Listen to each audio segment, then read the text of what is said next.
Good to meet you too. Yeah, thanks for making the drive out here. I'm extremely excited. Well, Zach, like I said, thank you so much for being here, for agreeing to participate in this. Yeah. It's really an honor to be a part of your care. And I'm looking forward to seeing what we might be able to learn today. I'm extremely appreciative. I've felt, this has felt so fortuitous from the first message I got. I just felt like cradled in some sort of loving kindness that came out of nowhere that swooped in to offer me this. It really is, I was in the midst of so much mentally and physiologically when I received the offer to get a scan and to participate in this. And it felt, I don't know, I was just very grateful. It just felt like an incredible blessing. And I've been following along prior and following along since you guys first reached out. And I'm just fascinated by all of it and what we might find out today, what I might learn about myself and how specifically how to move forward. I'm really excited.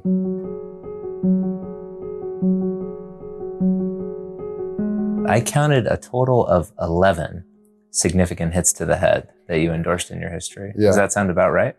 Yeah, it's been an active life for me. You know, I've done a lot of living and a lot of being a young man, a young boy, growing up at the beach on a skateboard. And well, let me ask you what your childhood was like. Could you describe kind of those early years?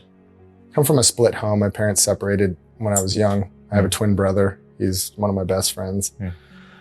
And we grew up at the beach. You know, we grew up being babysat by the beach, taken care of by the beach, and all that entails. So a lot of surfing, a lot of skateboarding, a lot of kind of beach culture, which leads you into, you know, the drugs and alcohol at a young age. And it was just very much normal part of my culture growing up.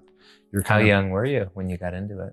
I think the first time I had a drink, I was probably 10, you know, and that's just messing around with mom and dad's alcohol. I was a bona fide alcoholic by 18, you know, drinking every day. And that didn't stop until I got sick. Which was back in 2008. 2008. Yeah. My liver failed in early 2008.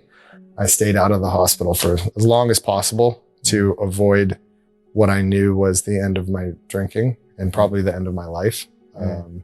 Couldn't face that reality emotionally, socially, physiologically. I was so physically addicted to alcohol. It was impossible. I tried a couple of times to detox and get off and wean myself off or just outright quit. And it was virtually impossible for me to do.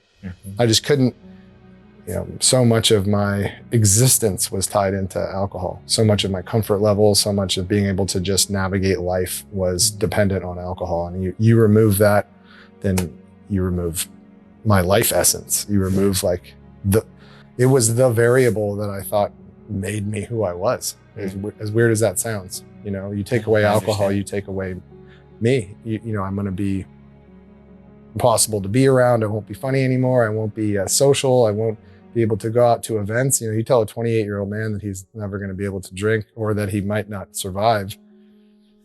You know, it was just, that was a very, very dark time. How bad did it get? I mean, were they talking about liver transplantation at some point? Yeah, I'm still a comprehensive transplant patient. So I started to turn yellow in the end of 2007, beginning of 2008. I did everything I could to stay out of the hospital. I started to turn yellow, wore long sleeve shirts, wore sunglasses. My belly started to fill, started to have ascites really badly. I mean, I looked 9 months pregnant. And in my head, I knew I was dying. I knew that my liver was failing. I knew that it was related to alcohol. I knew, you know, and I just couldn't face it. I could not face the idea that this was the end of that for me, even if it meant losing my life, you know? So yeah, I was diagnosed end stage in basically March of, long story short, I walked in and got my blood tests and, you know, I came back to review my blood tests and the nurse looked at me and she said, "Honey, you're in liver failure and you need to go to a hospital right now." And I said, "Okay, thank you for your information. I appreciate it very much." I walked out. I told my dad everything was fine, completely lied to his face and said, you know, we're allowed to drink red wine. We just can't drink, can't drink any hard alcohol and completely full of shit, completely full of it. And we're so scared to let it go. Too scared to let it go. I mean, I was terrified. I'll never forget that drive of how I mean, I had a real conversation with myself about, well, if we die, we die. And if we don't, we don't. And I was just kind of apathetic about it. I just knew I needed alcohol no matter what, you know?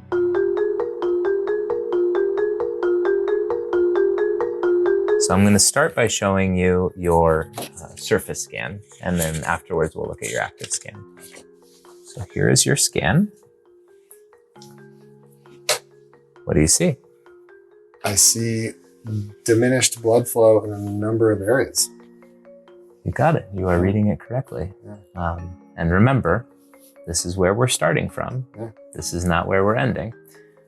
In anticipation of our meeting, I actually asked our scan technician to reprocess the images as if you had a 10% boost in blood flow. And why 10%? Because 10% is doable. 10% is something that we can absolutely attain with supplementation, other treatment strategies that we'll be talking about. And this is what your brain looks like with a 10% boost in blood flow. Oh, wow. Dramatically different, yeah. right? So up here, I'm going to circle a few areas that are most relevant, including that region, these regions, and then along the surface here of your brain. So this top region is known as your inferior orbital prefrontal cortex. It is your executive center of your brain. It's the part of your brain that helps you pay attention, plan ahead, control your impulses, push on that brake pedal when you need to push on the brake pedal, find your keys when you lose them, you know, these types of things. Sure. And so if you do have diminished blood flow there, as you do, that's going to be associated with ADHD type symptoms. And so even though that didn't come out in the testing so much, as I was saying, that was in a controlled environment. Sure. But when you're out in the real world juggling 100,000 things, not surprising that you might be noticing some challenges with focus and attention. Definitely. And possibly memory, because Definitely. if you're having a hard time paying attention to stuff, you're going to have a harder time remembering it. Yeah, I used to remember every dog that had come through our organization, their adopters' names, all of it. And Yeah. I would say 6 or 7 years ago, for sure, I started to have significant issues accessing that information. Other things that can drop blood flow to the prefrontal cortex and the temporal lobes would be past substance use, so toxin exposure. And usually when we're thinking about toxins, we're thinking about voluntary toxins, you know, Yeah, so of course. things like drugs, alcohol, pot, you know, nicotine even can absolutely diminish blood flow to the cortex. And so that's no longer part of your history, but it's something that your brain has seen and part of what we need to be thinking about as we're thinking about a treatment plan. These are the surface scans, which were your most notable set of scans, but we should also look at the active scans because there's some valuable information there too.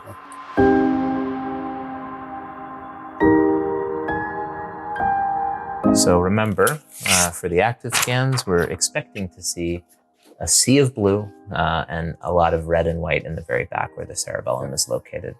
Okay. Here are your active scans. So we are seeing mostly blue with a couple notable exceptions. Okay. So what do you notice about where your cerebellum is? Very decreased blood flow. Yeah. No white hot blood flow which there should be, and absolutely none on the left side. Yep. Diminished on the right, none in the middle. You've got it. You could be one of our scan readers pretty soon here. So your blood flow to your cerebellum, cerebellar activity is low. And you've got two major risk factors for that. One is the history of alcohol exposure. So alcohol does hit the cerebellum more so than it does other parts of the brain. Cerebellum just tends to be extra sensitive to alcohol exposure. So that is one. The second are the head injuries. Yeah, I feel so grateful that as shocking and kind of, as much as I'm processing while viewing these, you know, being honest about head trauma was something I always joked about. You know, a lot of my friends were there when some of these happened, and you never really know how it's going to affect you, or even if you can find any sort of treatment. It just is one of those things. Well, yeah, I had a lot of concussions and I've had a lot of head trauma, and so that accounts for some of the quirkiness. But the idea that we can address some of it is really, I'm very grateful for. Head trauma is one of the most common things we see at this clinic. And so we are no strangers to addressing that. And we're going to talk about some strategies now that we're going to be able to do to really make some tangible changes in your health and your day-to-day experience and probably your sleep.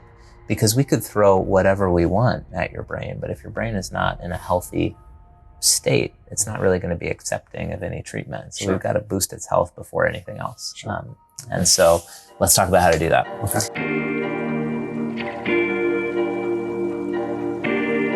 Okay, in terms of supplements, the supplement I would recommend for you is Brain and Body Power Max. Okay. Thank you.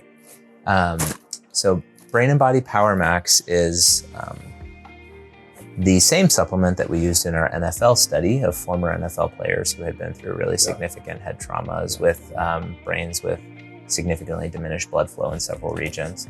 So this has essentially everything your brain needs for healing. It's got vitamin D, it's got high doses of high quality fish oil, and it's also got a brain and memory power boost blend, which includes things that both boost blood flow to your brain and also reduce inflammation. Things like ginkgo, huperzine, N-acetylcysteine, phosphatidylserine, lots of things that essentially common theme is they either boost blood flow, reduce inflammation, or help stabilize cell membranes, all of which just critical for good, healthy brain functioning.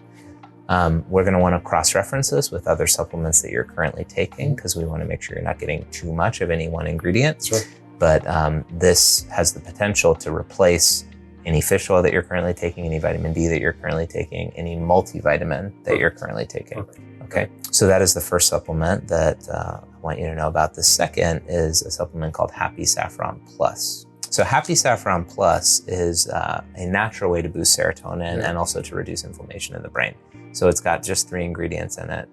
A saffron extract, kind of a high potency saffron extract. Familiar with saffron. Okay. It was one of my wormholes that I fell into. I was fascinated that saffron is used so effectively as a holistic treatment. Yeah, almost like it boosts serotonin naturally. And for that hot thalamus of yours, serotonin would be our friend. You know, if we're able to boost some serotonin naturally, then that'll help calm down that hot thalamus. And then the second ingredient in Happy Saffron Plus are brain curcumins. And curcumins are derived from turmeric and are also very potent anti-inflammatories, which again is our friend.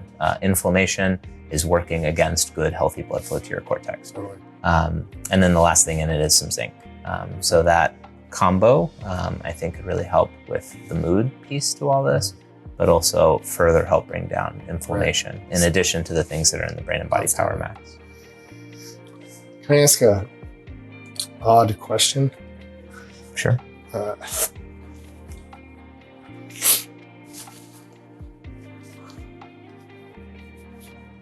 One of the things I was a little nervous about was, one of the things that I carry around constantly is, am I going to be here for my kids?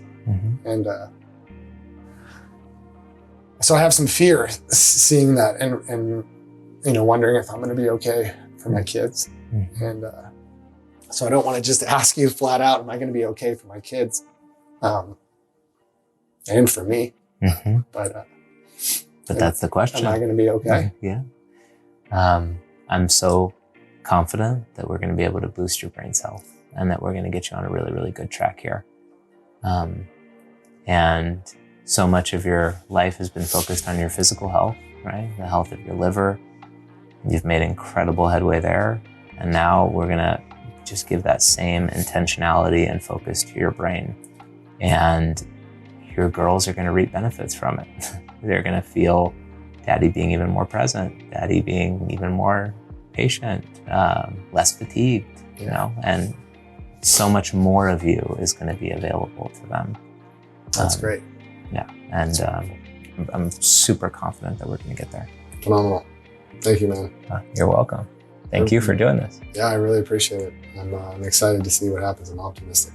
Me too. And so we'll check back in maybe a month from now or so and see how things are going. All right, great. All right.